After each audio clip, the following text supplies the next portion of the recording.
Okay guys, I just want to continue giving you some ideas for strengthening your back on the days that you're not doing the push-ups when you're resting. So I'm going to just show you a couple of examples now for some exercises that you can do to strengthen the back, and there's tons of other ones as well, but I'll be sharing these as the days go on. But just to get you started, here's a couple.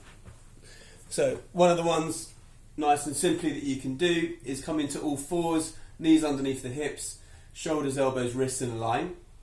Now if you're able to, you're going to extend one foot away and then take the opposite arm. Okay, so you balance like this.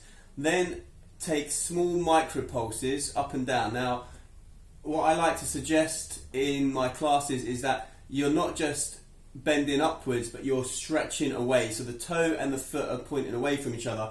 Your gaze is looking directly down, kind of to the right of or left of your thumb that's on the floor, and you take 50, or we're aiming for like 100, so maybe like 50 on one side, and then switching 50 on that side, and then repeat that. Okay, so you're doing 100 on each side. Again, looking down so your neck is long. That's one option. The other option, of course, is that you can do it with both hands on the floor, and do it like that if your balance isn't quite right. Again, you can do it with the bent leg.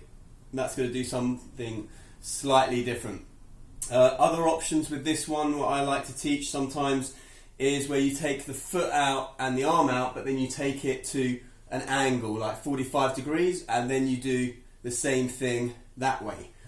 That's one of the options. Another option that you can do is coming all the way onto your front. Okay, now there are various options. The easiest option will be to have the arms at the back and maybe pushing up. Or even easier than that is having the hands on the floor and using the hands to push you up and come down. But don't use the hands more than say 10%, 20% of your weight, and try and do it without. Okay, again, I'm demonstrating it a bit poorly in the video because I'm talking to you, but you want to be looking down rather than bringing your neck up. Okay, so you're looking down and you're pushing up and back. Okay, you can do it with the arms back. You can do it with the arms here. You can do it with the arms forwards. Okay, it's going to be just slightly different whichever way you do it. The other option is to integrate the legs. So maybe you can take the legs up as well and just not do the front. Or you can do both the front and the back. Okay,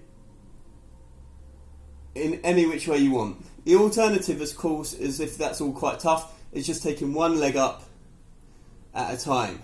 Okay. And again, maybe you're aiming for say 50, 100 on each leg. But again, spread out throughout the course of the day, maybe rather than in one go. This might be a bit more challenging to do when you're at work, and it might be one that you do when you're at home, as opposed to the push-ups where you can probably do them anywhere.